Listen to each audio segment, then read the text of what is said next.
That's not all that reveals, but one of the revealers of who rules our heart is through giving. Amen. And what does the Bible rules our heart is through giving. Amen. And what does the Bible say about serving two masters? Mammon. Amen. Mammon is the spirit, amen, of fear, right? The spirit of not enough. Amen. And so we can't serve mammon and serve God, right? We can't serve two masters. And so one of the ways that God,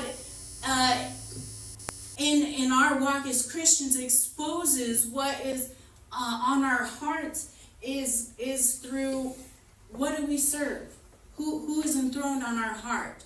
Is it, spirit of love and spirit of giving, a spirit of thanksgiving, of mercy and grace?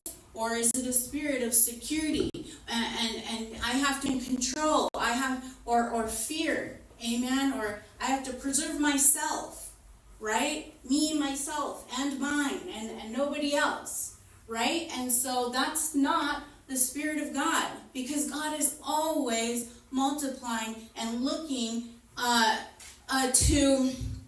to the future for more, right? And for those around us, that is what love does.